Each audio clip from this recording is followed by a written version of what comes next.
أما بعد فأعوذ بالله من الشيطان الرجيم بسم الله الرحمن الرحيم إن عدة الشهور عند الله اثنا عشر شهرا في كتاب الله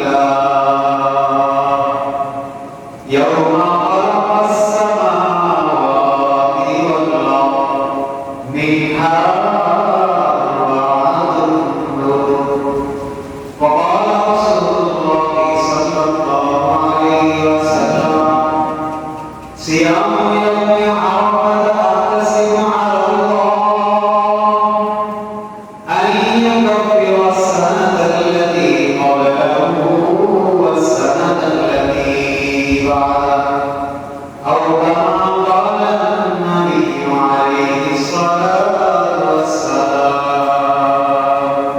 এরকম থেকে শুকরিয়া আদায় করি আলহামদুলিল্লাহ আমাদের কোরআন আয়াত তেলাওয়াত করে ইনশাআল্লাহ আমরা বলি ইন্না ইদ্দাতাশ শুহুরি ইনদাল্লাহি ইসনা আশারা শাহরান ফি কিতাবিল্লাহ আসমান জমিন যেদিন থেকে আল্লাহ সৃষ্টি করেছেন ইয়াউমা খালাকাস সামাওয়াতি ওয়াল আরদ সেদিন থেকে মাসের গণনা আল্লাহর কাছে 12 মাস আরবি মাস বলে ইংরেজি মাস না 12 ইংরেজি মাস চলতে এবার 12 মাসের কথা মানে এই 12 মাসের মধ্যে মিথ্যা আর 4টি মাস অতি দামি মাস যেই সমস্ত মাসগুলোকে হাদিসের ভাষায় কোরআনের ভাষায় আশগুলো গ্রুপ করেছে সম্মানিত মাস আরাম মাস এই মাসে যুদ্ধ বিগ্রহ সহ যাবতীয় এক অপরের প্রতি যত অন্যায় কাজ আছে এগুলো বিশেষভাবে উচিত এই 4 মাসে এক মাস জিলকাদ মাস আশহুরের গ্রুপের অন্তর্গত কেন 4টি কারণের কথা আমি কোরআন থেকে বলবো মুফাসসিরিন ইকরাম লিখেছেন এক নাম্বার কারণ এই মাস আল্লাহ স্বয়ং নিজেই হারাম মাস বলেছেন মিথ্যা আল্লাহ বলতো আল্লাহর কাছে হারাম মাস সম্মানিত মাস এজন্য এই মাসের দাম একটু বেশি আমি ইতিমধ্যে বলেছিলাম লাকাইতুল মাআরিফ ফিমা লিমাওয়াসিল আম আল্লামা ইবনে হাজার হাম্বলির কিতাব ইবনে হাজার হাম্বলির কিতাব তিনি তার কিতাবে লিখেছেন যারা এই মাসে গুনাহ থেকে বেঁচে থাকা সর্বাত্মক চেষ্টা করে বাকি মাসগুলোতে তারা গুনাহ থেকে বিরত থাকতে পারে এই হারাম মাসে এজন্য এই হারাম মাসে কোনো প্রকারের গুনাহ করব না কারণ এর গুরুত্বের ব্যাপারে এই কিতাবের মধ্যে এটাও লিখেছেন যারা এই মাসে গুনাহ করে অন্য মাসের তুলনায় ফালা তাযলিমু ফীহিন্না আনফুসাকুম আল্লাহ তাআলা বলেছেন এই মাসে নিজেদের উপর জুলুম করো এজন্য এই মাসে ইবাদতের ফজিলত যেমন বেশি এই মাসে গুনাহের ব্যবহার তেমন বেশি এজন্য দুটোর ক্ষেত্রে আমরা গুরুত্ব দিতে হবে এক নম্বর কথা বললাম আল্লাহ হারাম করেছেন এজন্য এই মাস হারাম দুই নম্বর হজের প্রস্তুতির মাস 3 মাসকে হজের মাস বলা আছে 2 মাসে প্রস্তুতি নেওয়া হয় আর 1 মাসে এই হজের পালন করা হয় শাওয়াল জিলকাদা জিলহজ্জা শাওয়াল মাস শেষ জিলকাদা মাসের শেষের দিকে হয়তো আজকে শেষ হয়ে যাবে কোথায় যদি আরেকদিন বাকি হয় পরের দিন শেষ এই মাসটা আমাদের প্রস্তুতি নেওয়ার মাস আল্লাহ তাআলা কোরআনে বলে আল্লাহ রাসূলুহুম মালুমা হজের নির্ধারিত মাস নির্ধারিত মাসের মধ্যে এই মাসটা একটা অন্তর্ভুক্ত মাস এই জন্য এই মাসটা হজের প্রস্তুতি মাস হওয়ার কারণে এই মাসের আলাদাভাবে একটা গুরুত্ব বেড়ে গেছে 3 নম্বর কারণ কিতাবের মধ্যে লিখেছেন হযরত মুসা আলাইহিস সালাম তিনি তুর পাহাড়ে 40 দিন ইতিকাফ করেন তার মধ্যে এই জিলকাদা মাস পুরোটা আর জিলহজ মাসের কি 10 দিন এটা হয় একটা চতুর্থ নাম্বার কারণ এই মাস আমাদের মাস এই মাসে মানুষ আমল করবে আমাদের দিক থেকে এই মাসটা অনেক গুরুত্বপূর্ণ এই সমস্ত কারণ চতুর্থ কারণ হুজুর আকরাম সাল্লাল্লাহু আলাইহি ওয়াসাল্লাম নিজে এই মাসে উমরা করেছে তিনবার সরাসরি আর একটা তোমরা প্রস্তুতি এই মাস থেকে নিয়েছো। এই জন্য এখান থেকে এই চারটা কারণে এই মাসের গুরুত্ব সবচেয়ে বেশি। সংক্ষেপ করে বললাম, আশা করি এই মাসের গুরুত্ব বুঝে আসছে। এরপরে এই মাসের করণীয় কিতাবের মধ্যে করণীয় রয়েছে। গুরুত্বপূর্ণ করণীয় কাজ হলো একটা। এই মাসের গুরুত্বপূর্ণ করণীয় কাজ কি? একটা মুসলিম শরীফের মধ্যে আছে আন উম্মে সালামা রাদিয়াল্লাহু তাআলা আন্না রাসূলুল্লাহ সাল্লাল্লাহু আলাইহি ওয়াসাল্লাম قال ইযা রাআইতুম হিলালাল হজ্জ ওয়া আরাদা আহাদুকুম আন ইউযহিয়া ফাlyumsik মিন শা'রিহি ওয়া আসফারিহি। হুজুর আকরাম সাল্লাল্লাহু আলাইহি ওয়াসাল্লাম ইরশাদ করেছেন, হযরত উম্মে সালামা রাদিয়াল্লাহু আনহা বলেন যে রাসূলুল্লাহ সাল্লাল্লাহু আলাইহি ওয়াসাল্লাম বলেন, তোমরা যখন জিলহজ মাসের চাঁদ দেখতে পাও, ইযা রাআইতুম হিলালাল হজ্জ ওয়া আরাদা আহাদুকুম আন ইউযহিয়া, এবং তোমরা যদি কুরবানির নিয়ত করে, তোমাদের মধ্যে কেউ যদি কুরবানির নিয়ত করে থাকে, ফাlyumsik আন শা'রিহি ওয়া আসফারিহি, সে যেন তার অবাঞ্ছিত লোক, পশম এবং হাতের নখ ইত্যাদি দাঁত না কাটে, এগুলো কাটার থেকে যেন কি থাকে? বিরত থাকে। কেন? অপর একটি হাদিসের মধ্যে আছে, যারা 10 দিন পর্যন্ত এই সমস্ত কাজ করবে, নখ কাটবে না, চুল কাটবে না, এরপরে আপনার মোষ কাটবে না, নাভির নিচের অবাঞ্ছিত লোক কাটবে না, এদেরকে আল্লাহ তাআলা পূর্ণ একটি কুরবানি সওয়াব তার আমলনামায় লিখে দেন। সুবহানাল্লাহ। এই আমল, এই সওয়াবটা কারা পাবে? যারা এই 10 দিন এই সমস্ত কাজ থেকে বিরত থাকবে। হাদিসের মধ্যে নাবালেগ বাচ্চা যারা আছে তাদেরও এই কাজ তথা এই কাজগুলো করা থেকে বিরত থাকার জন্য উৎসাহ করা হয়েছে। এই জন্য আমরা কারিয়া পুরুষ হোক নারী হোক যারা কোরবানি করবে, হযরত ওমর ইবনে আসের আরেকটা হাদিসে যারা কোরবানি করবে তাদের কথা আছে, দ্বিতীয় স্তরে আসছে। তাহলে যারা কোরবানি করবে তাদের ফজিলতের কথা আছে, তারা যেন কোনো প্রকারের নখ, চুল, মোষ, নাভির নিচের পশম ইত্যাদি যেন না কাটে। এই কাজটা যারা করবে তাদের আমলনামায় আল্লাহ তাআলা পূর্ণ একটি কোরবানির সওয়াব লিখে দিয়েছেন। আর কোরবানির সওয়াবটা কি? কোরবানির সওয়াব পশুর যে পশম আছে, প্রত্যেকটা পশমের বিনিময়ে আল্লাহ তাআলা একটা করে লিখে দেন। সুবহানাল্লাহ। পশুর পশম হিসাব করে হাসতে পারবে এত অবৈধ সওয়াব আল্লাহ তাআলা করেন। সাহাবায়ে কেরাম ছিল সাহাবায়ে কেরাম আমলের প্রতি বেশি উৎসাহী ছিলেন, তারা আমল পাগল ছিলেন। আমরা দুনিয়া পাগল, তারা ছিল আমল পাগল। এই জন্য সাহাবায়ে কেরামদের মধ্যে যাদের সামর্থ্য ছিল না, তারা অভিযোগ করছেন, ইয়া রাসূলুল্লাহ, আমাদের তো সামর্থ্য নাই, আমরা কি করব? ইল্লা আলী আন আমর ইবনে আস রাদিয়াল্লাহু তাআলা আনহু قال قال رسول الله صلى الله عليه وسلم, হযরত আমর ইবনে আস রাদিয়াল্লাহু তাআলা তিনি বলেন, হুজুর আকরাম সাল্লাল্লাহু আলাইহি ওয়াসাল্লাম একজন ব্যক্তিকে উদ্দেশ্য করে বলেন, আল্লাহ তাআলা তোমাদের জন্য এই ঈদের, এই কোরবানিকে ঈদের দিন জাআলাল্লাহু আযজা ওয়া জাল, ঈদান জাআলাল্লাহু বিয়াউমিল আযহা, ঈদান জাআলাল্লাহু আযজা ওয়া জাল লিহাদিহিল উম্মাহ।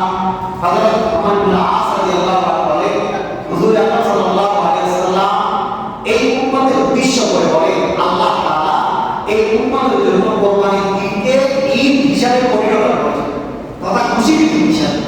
ইসলাম ধর্মে দুই দিনকে মানুষের জন্য, মুসলমানদের জন্য খুশির দিন হিসাবে সাব্যস্ত করা হয়েছে। তার মধ্যে ইয়াউমুল আযহা, কোরবানির দিনকে ঈদ হিসাবে আল্লাহ তাআলা নির্ধারণ করেছেন। কোরবানির দিনকে ঈদ হিসাবে নির্ধারণ করা হয়েছে কারণ কোরবানিটা আগে আসছে, ঈদ আসছে পরে। কোরবানি আসছে কি আগে, কারণ এই কোরবানি বিধান শুধু আমাদের নবী থেকে না, হযরত আদম আলাইহিস সালামের সময় কাটে তিনার থেকে কোরবানির বিধান চালু হয়েছে। আর ঈদের বিষয়টা হুজুর আকরাম সাল্লাল্লাহু আলাইহি ওয়াসাল্লাম যখন মদিনায় হিজরত করেন, খলিফা নবী সাল্লাল্লাহু আলাইহি ওয়াসাল্লাম মদিনা, হুজুর আকরাম সাল্লাল্লাহু আলাইহি ওয়াসাল্লাম যখন মদিনায়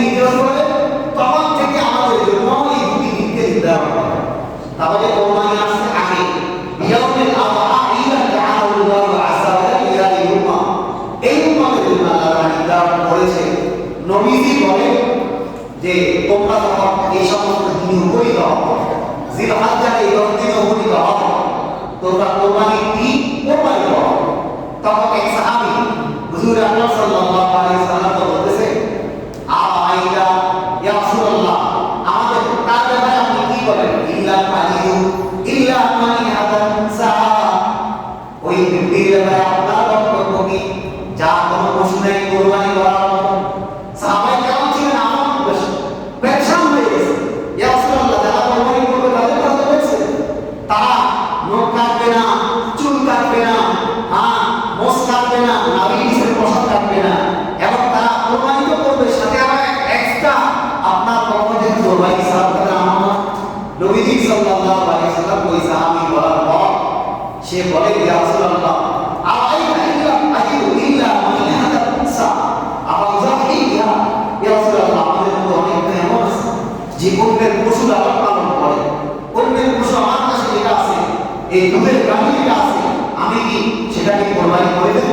আফাজাহি ইয়া, নবীজি বলেন, না, ওয়ালাকিন তা'কুলু মিন শা'রি, না, তুমি সেটাকে কোরবানি করার দরকার নেই, বরং তুমি ওয়ালাকিন তা'কুলু মিন শা'রি, তোমার চুল আছে, এই চুলকে জিলহজ্জার 10 দিন আসার পূর্বে কি করো? কেটে নাও। ওয়াতুবাল্লিমু আসফা, তোমার যে হাতের টুকগুলো আছে সেটাকে কেটে নাও। ওয়াতুবাল্লিমু আনাতা, নাভির নিচে যে পশমগুলো আছে এগুলোকে কর্তন করে নাও, এবং তোমার যে মোষগুলো আছে সেগুলোকেও কি করো? কর্তন করে দাও। যারা এই কাজ করবে, হুজুর আকরাম সাল্লাল্লাহু আলাইহি ওয়াসাল্লাম বলেন, ফাযালিকা তামামু মুসলিয়াতু ইনদাল্লাহি আযজা ওয়া জাল্লা, যারা কোরবানি করবে না, করার সামর্থ্য নাই, তারা যদি তোমার সঙ্গে আমলটা করে, আল্লাহ তাআলা তাদের আমলনামায় একটা পূর্ণ কোরবানি সওয়াব দিয়ে দেবেন। সুবহানাল্লাহ। এজন্য এই যে আজকে যে সময়টা আছে, সূর্য ডুবার আগে আগে আমরা প্রত্যেকে এই আমলকে কেউ বুঝে না, আমার নাওয়ালের সন্তান যদি হয় তাও আমরা চেষ্টা করবো আজকের দিন, যারা আগে বানিয়ে কমাস আজকের দিনে হলেও আমাদের হাতের লোকগুলা, মোষগুলা, মাথার চুলগুলা, নাভির নিচের পশমগুলা কর্তন করে নেওয়া। এক্ষেত্রে একটা মাসালা বলি, কোনো ব্যক্তি যদি নাভির নিচের পশম কাটে নেন, 40 দিন হয়ে গেছে, এখন তার জন্য এই আমলটা, এই ক্ষেত্রে বিষয়টা মনে রাখতে হবে, আমলের চেয়েও, নেকের চেয়েও গুনাহের পাল্লা ভারী। এই জন্য আমলের চাইতেও গুনাহকে আমরা বেশি বাধা করি। 40 দিন যদি কারো হয়ে যায়, কোথায় কারণ কিতাবের মধ্যে মাত্র লিখেছে এই কাজটা যারা করবে 40 দিন অতিবাহিত হয়ে গেলে মাত্র হবে। কাজগুলো আমাদের আমলগুলো মাত্র সাথে আদায়, নামাজ মাত্র সাথে আদায়। এই জন্য কুগুলোকে এগিয়ে না দাঁড়ি বড় বজুদে খুদ সে তম বেহাত মানুষ। আপনার কবি বলে, যদি ভালো কাজ করার সামর্থ্য না থাকে, খারাপ কাজ না করার। যাদের 40 দিন হয়ে যায় তারা আগে এই কাজটা বলেন, আমাদের চাইতে এই কাজটাকে আগে করা যাবে। এজন্য বললাম, প্রত্যেকে ঘরে মামি পুরুষ যারা আছে প্রত্যেকেই কেউ আমরা এই আমলটা প্রত্যেকেই করার জন্য চেষ্টা করবো। আল্লাহ তাআলা তাওফিক দান। মোটামুটি জিলহজ মাসের আলোচনা শেষ। এখন জিলহজ মাস শুরু হয়ে যাবে, হয়তো আজকে না দিনের পরে প্রথম আরেকটি বাড়তি হলে পড়ে। জিলহজ মাসের করণীয় কি, এটা আমাদের এই 10টা দিন এত গুরুত্বপূর্ণ। জিলহজ মাস ইন্না ইদ্দাতাশ শুহুরিল অন্তর্ভুক্ত, তথা হারাম মাসের অন্তর্ভুক্ত। আল্লাহ তাআলা হাদিসের মধ্যে আছে, হুজুর আকরাম সাল্লাল্লাহু আলাইহি ওয়াসাল্লাম বলে, এই যে 4টা মাসকে যে বলছেন, এই 4টা মাস কোন মাস? শাহরুল জিলকাদা ওয়া যুলহজ্জা ওয়া মুহররম ওয়া রজব ওয়া শাবান আল্লাযী বাইনা জুমাদা ওয়া শাবান। 4টা মাস, 1 জিলকাদা, 2 যুলহজ্জা, 3 মুহররম, 4 নাম্বার রজব মাস। এই 4টা মাস আল্লাহর কাছে দামি মাস, প্রিয় মাস। এই মাসগুলোকে হারাম মাস বলছে, তার মধ্যে জিলহজ মাসও অন্তর্ভুক্ত। এজন্য আজকের দিন থেকে নিয়ে একেবারে কোরবানির ঈদের দিন পর্যন্ত কোনো প্রকারে যাতে আমাদের গুনাহ, মোবাইলের মধ্যে গুনাহ থাকলে ডিলিট করবে, মোবাইলের মধ্যে গুনাহের সাইলাবের বিষয় থাকলে কিছুদিন মোবাইল থেকে দূরে রাখবে। আমাদের প্রত্যেকের উচিত এই 10টা দিন, 11টা দিন যাতে কোনো প্রকারের গুনাহ হিসেবে আমরা লিপ্ত না হই। চেষ্টা করব, কমানোর চেষ্টা করব, আমাদের চেষ্টার মধ্যেও আল্লাহ তাআলা নেকি দেবেন। সুবহানাল্লাহ। হাদিসের মধ্যে আছে, মুমিন বান্দা যদি ভালো কাজ করার ইচ্ছা করে কিন্তু কাজটা করতে পারবে, তার বিনিময়েও আল্লাহ তাআলা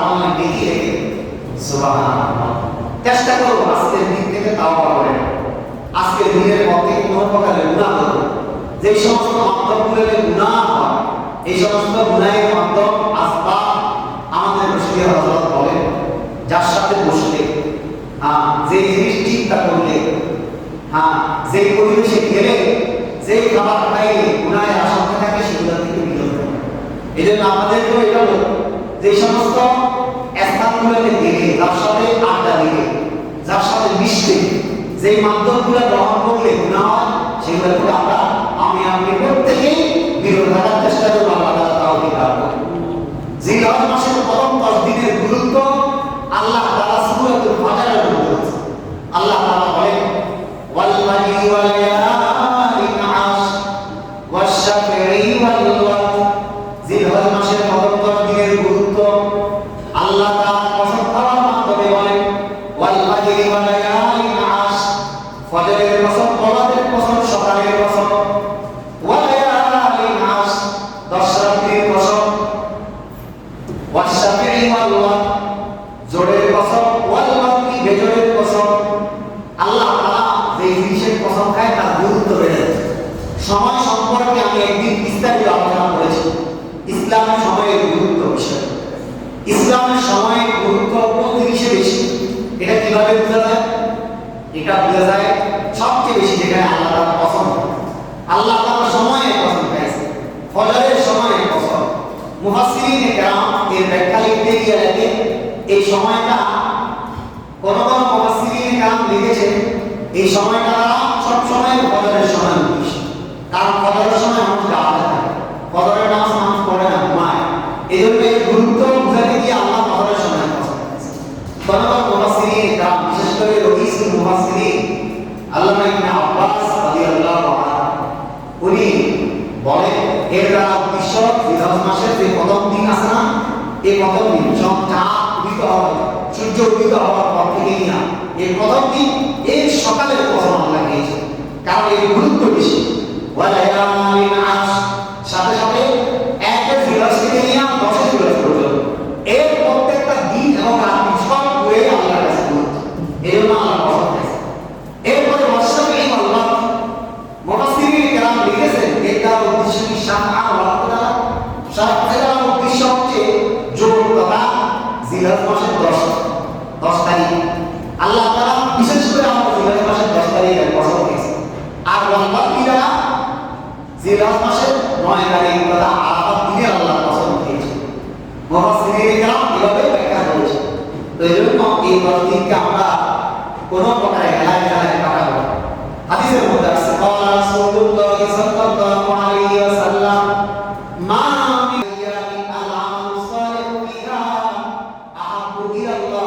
হাদিসের মধ্যে আছে, রাসূল আকরাম সাল্লাল্লাহু আলাইহি ওয়াসাল্লাম ইরশাদ করেন, মা মিন আইয়ামিন আল আমালু সালিহু ফিহা, এমন কোন দিন, যে সমস্ত দিনগুলোতে আল আমালু সালিহু ফিহা আহাব্বু ইলাল্লাহ, যে সমস্ত দিনে নেক কাজগুলো আল্লাহর কাছে সবচেয়ে বেশি প্রিয়, সেগুলা ইয়ানি আল আশার 10 দিন, জিলহজ্জা একেবারে 1 তারিখ থেকে নিয়ে 10 তারিখ পর্যন্ত, এই 10টা দিন ইয়ানি আশারা, অর্থাৎ ইয়াউম জিলহজ্জা যে 10 দিন আছে, এই 10 দিন বেশি। আর একটা হাদিসের মধ্যে রাসূল আকরাম সাল্লাল্লাহু আলাইহি ওয়াসাল্লাম ইরশাদ করেন, আফজালুল আইয়ামিদ দুনিয়া আইয়ামুল আশারা। রাসূলুল্লাহ সাল্লাল্লাহু আলাইহি ওয়াসাল্লাম বলেন, দুনিয়ার সবচেয়ে উত্তম দিনগুলো হলো এই 10টা দিন। এই 10টা দিনের ভিতরে কোনো প্রকারের মানুষের গুনাহ কার না, আমাদের কি এই 10টা দিনের করণীয় কি, বর্ণনীয় কি আমাদের বাংলা করছে। এর আগে জিলহজ মাস চলে গেছে। জিলহজ মাসের ছোট্ট করে একটা কথা বলি, জিলহজ মাসে আমাদের দেশে কিছু ভাইরা এই মাসকে মানকুস মাস তথা অভিশপ্ত মাস মনে করে। আল্লাহর কাছে কোন মাস, কোন দিন, কোন সময়, কোন জিনিস আল্লাহর কাছে অভিশপ্ত নয়। হুজুর আকরাম সাল্লাল্লাহু আলাইহি ওয়াসাল্লাম ইরশাদ করেছেন, হাদিস কুদসির মধ্যে আছে, আল্লাহ তাআলা বলেন, ক্বালা আল্লাহু আযজা ওয়া জাল্লা ইউদি ইবনা আদম ইয়াসুবুদ দাহরা মা আদাম ওয়া ইউকাল্লিবুল লাইলা ওয়ান নাহার। আমার বান্দারা, আল্লাহ বলেন, হাদিস নবীজি জবানে আসলে এটা নবীজির কথা, ডাইরেক্ট আল্লাহর কথা, এজন্য এটা হাদিস কুদসি বলে। আল্লাহ বলেন, বনি আদমরা আমাকে কষ্ট দেয়, ইউজিনি ইবনে আদম, কিভাবে কষ্ট দেয়? কমায়াসুদ্দুহা, এরা সময়কে গালিগালাজ করে, আকাশকে গালিগালাজ করে, চন্দ্রকে গালিগালাজ করে, বৃষ্টিকে গালিগালাজ করে। আল্লাহ বলেন এরা আমাকে এভাবে কষ্ট দেয়, গালিগালাজ করে। আমরা অনেক সময় বেশি রোদ হলে রোদকে গালা দেয়, বৃষ্টি বেশি হলে বৃষ্টিকে গালা দেয়। এগুলো করা যাবে না, আল্লাহ কষ্ট পায়। এই কাজে যারা কি কষ্ট পায়? আল্লাহ কষ্ট পায়। এই কাজ করা যাবে না। আল্লাহ বলেন আমি সময়কে পরিবর্তন করি, তোমরা আমাকে কষ্ট দিও না, গালি না।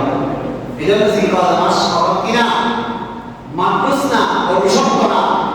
অনেক সময় দেখা যায় আমরা বলি যে এই মাসে আমাদের বিবাহ করা যাবে না, নিষিদ্ধ। এই ধরনের কোনো কথা ইসলামে নাই। লা আদওয়া ওয়ালা কিয়ারাতা ফিল ইসলাম, ইসলাম কোনো প্রকারের কুসংস্কার বলতে কিছু নাই। এই মাসে বিবাহ করা যাবে না, এই দিনে বিবাহ করা যাবে না, এগুলো সবগুলো কুসংস্কার বলা হয়। আমাদের ঘরে অনেকের ঘরে বইগুলো আছে, বাচ্চাদের আর কি সংস্কৃতির কিছু বই পাওয়া যায় না, এই বইগুলোতে এই ধরনের আমল করা হয়েছে। জিলকদ মাসে এত রাকাত নামাজ পড়তে হবে, এই সূরা দিয়ে নামাজ পড়তে হবে, এমন ধরনের কথা পাওয়া যায়। এর কোনো হাদিস কোরআন হাদিসে নাই। সাথে সাথে জিলহজ মাসের ক্ষেত্রে একই কথা। এই মাসটাও কিছু কিছু মানুষ মাত্রস মনে করে, অসত্য মনে করে। কেন? এটা হচ্ছে হজের মাস। এই হজের মাসে অন্য কোনো কাজ করা যাবে না, এখানে কাজও করা যাবে। এই মাসে মানুষ জাহেলি যুগে উমরা করাকে তারা ধাপ মনে করত। এই জন্য বললাম জিলকদ মাসে রাসূল আকরাম সাল্লাল্লাহু আলাইহি ওয়াসাল্লাম তার জীবনের 3টা উমরা করেছেন। নবী 63 বছর হায়াতে 4টা উমরা, একটা হজ করেছেন। তন্মধ্যে 3টাই করেছেন জিলকদ মাসে। আর আরেকটা প্রস্তুতি তথা ইহরাম বেঁধেছেন জিলকদ মাসে। আর কাজটা সম্পন্ন করেছেন জিলহজ মাসে। এই জন্য কেউ এটাকে ধাপ মনে করে। হজের মাসে একটা প্রশ্ন আসে, হজের মাসে কোরবানিকে উমরা করা যাবে কি? যারা কি করে বাহিনী অথবা যারা ওই বছর হজের ইচ্ছা করে তারা উমরা করতে পারবে, কোনো প্রকার কি নেই, সমস্যা নাই। যারা কি করতে মধ্যে আছে হজ করবে তাদের জন্য এভাবে বেশি। হ্যাঁ, যারা তামাত্তুম করবে, যারা কেরাম করবে, ওখানে না, বাহিরে কত থেকে এদের হিসাব আলাদা। তো জিলহজ মাসের কিছু করণীয় আছে, বর্তমানীয় আছে, আলাদা করেছে। আমি সংক্ষেপ করে বলি জিলহজ মাসের করণীয়টা কি। 1 নম্বর চাঁদ দেখা।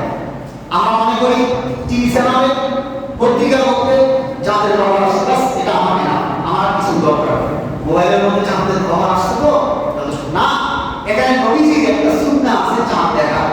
সুমু লিরুইয়াতি ওয়া ফিরু লিরুইয়াতি। শুধু রোজার কথা না, শরীয়তে ইসলামের সমস্ত বিষয় যেগুলোর সাথে চাঁদের তারিখের সম্পর্ক, ওই ক্ষেত্রগুলোতে চাঁদ দেখা সুন্নাহ, স্বতন্ত্র সুন্নাহ। এজন্য আজকের দিনে মাগরিবের নামাজ আদায় করার পর প্রত্যেকেই চাঁদ দেখার চেষ্টা করবে। 1 নম্বর আমল। 2 নম্বর আমল, এই মাসে বেশি বেশি আমরা চেষ্টা করব তাসবিহ, তাহলিল ইত্যাদি পাঠ করার জন্য। হুজুর আকরাম সাল্লাল্লাহু আলাইহি ওয়াসাল্লাম ইরশাদ করেন ফাসিরু ফিনা তাহলিল ওয়া তাকবীর ওয়া তাহমিদ। এই জিলহজ মাসের 10 দিনে তোমরা বেশি বেশি পরিমাণে সুবহানাল্লাহ, আলহামদুলিল্লাহ, আল্লাহু আকবার এগুলো বেশি বেশি পাঠ করো। এর আরেকটা ব্যাখ্যা ওলামায়ে কেরাম লিখেছেন, এখানে আত-তাহলিল দ্বারা, আত-তাকবীর দ্বারা বেশি বেশি তাকবীর তথা নামাজ আদায় করো। অনেকেই তো আমরা এতদিন নামাজ পড়ি না, আমল থেকে দূরে ছিলাম, তারাও যেন এই মাসগুলোতে আমল করতে পারে। চেষ্টা করবো কোনো প্রকারের নামাজ যেন আমাদের নাগা হয়। আর রাত্রিতে নফল নামাজ, তাহাজ্জুদের নামাজ পড়ার চেষ্টা করবো। আর যাদের তাওফিক নাই যে আমি তাহাজ্জুদ পড়তে পারবো না, কম পুরুষরা এশারের নামাজ আর ফজরের নামাজ জামাতের সাথে পড়বে। যারা এশা আর ফজর জামাতের সাথে পড়ে, আল্লাহ তাআলা তাদের আমল নামায় পুরো রাত্রি দণ্ডায়মান নফল নামাজ পড়লে যে সওয়াব পাই, ওই সওয়াবটা লিখে দেন। সুবহানাল্লাহ। এজন্য চেষ্টা করব এই 10 দিনে যাতে আমার কোনো প্রকারে ফজর এবং এশা যেন জামাত থেকে না যায়, না ছুটে যায়। চেষ্টা করব, আমার প্রত্যেকে চেষ্টা করব, আল্লাহ তাওফিক দান করুন। সাথে সাথে এই 10 দিনের মধ্যে নফল রোজা রাখার চেষ্টা করব। কমাস কম যারা পারি না, একদিন আমাদের দেশের ইয়াউমে আরাফা 9 জিলহজের তারিখ অনুযায়ী আমাদের দেশে আলাদা হতেছে। অনেকে আমরা সৌদি আরবের সাথে, ওখানে তো ইয়াউমে আরাফা আমাদের একদিন আগে চলে যায়। এখন ওটার সাথে মিল রাখার জন্য কারো সংশয়, আমি 2টা রাখবো, সৌদির সাথে 2 দিন রাখবো, এরপরে আমাদের তারিখ অনুযায়ী না। এই কাজ করার জন্য আপনাকে বলে নেই একতলাফুল মাতালে, তথা চাঁদ এবং চন্দ্রের এবং সূর্যের উদয়াস্তর শরীয়তে উজ্জ্বল। যে এলাকায় চাঁদ উঠবে ওই এলাকার হিসাব আলাদা, যে এলাকায় চাঁদ উঠবে না তার বিষয় আলাদা, কারণ আমাদের এখানে রাত সৌদি আরবের রাত সমান, আমাদের এখানে দিন সৌদি আরবের দিন সমান। আশ্চর্য হয়ে গেল, ইতিপূর্বে আমরা চাঁদপুর সহ বিভিন্ন এলাকার নাম শুনছি, এবার ঈদুল ফিতরের সময় আমাদের ফেরি একটা গ্রামে সৌদি আরবের সাথে মিল থেকে তারা নাকি ঈদ পালন করে গেছে। এটা একটা বাড়াবাড়ি কাজ, এই জন্য এই সমস্ত কাজ করবো না, এক সামিজ বেশি বুঝার চেষ্টা করবো, যারা শরীর সম্পর্কে বিজ্ঞ, বিজ্ঞ চেয়েও বিজ্ঞ যারা আছে তাদেরকে প্রাধান্য, যারা মনে করেন শুধু দাওয়া পড়েছে, শুধু বোখারি পড়েছে, তাদের একটা স্তর আছে, বোখারি এটা একটা স্তর, উনি মাওলানা হয়ে গেছে, এরপরে স্তরগুলো আলাদা, কেউ হাদিস পড়লে তাকে মুহাদ্দিস বলে, কেউ ফাতোয়া বিভাগ পড়লে তাকে মুফতি বলে, কেউ কোরআন নিয়ে রিসার্চ করলে তাদেরকে মুফাসসির বলে। প্রত্যেকটা ক্যাটাগরি আলাদা, স্তর আলাদা, এবং ওই স্তর অনুযায়ী এদেরকে আলাদাভাবে কি দেওয়া হয়, প্রাধান্য দেওয়া হয়। এই জন্য কার চেয়ে বেশি বিজ্ঞ তাকে আমরা কি দিব, প্রাধান্য দিব, ওই অনুযায়ী আমল করার চেষ্টা করব। এই কয়েকটা আমলের মধ্যে গুরুত্বপূর্ণ আমলটা হচ্ছে এগুলা, আমরা চেষ্টা করবো। এরপরে আগামী সপ্তাহে ইনশাআল্লাহ কোরবানি থেকে যাওয়া কিছু মাসআলা আছে, ওই মাসালাগুলা এবং পরবর্তী আমাদের সামনের যে করণীয় কাজগুলো আছে সেগুলো সম্পর্কে আলোচনা হবে। আল্লাহ তাআলা আমাদের প্রত্যেককে যে আলোচনা হয়েছে ওই আলোচনা অনুযায়ী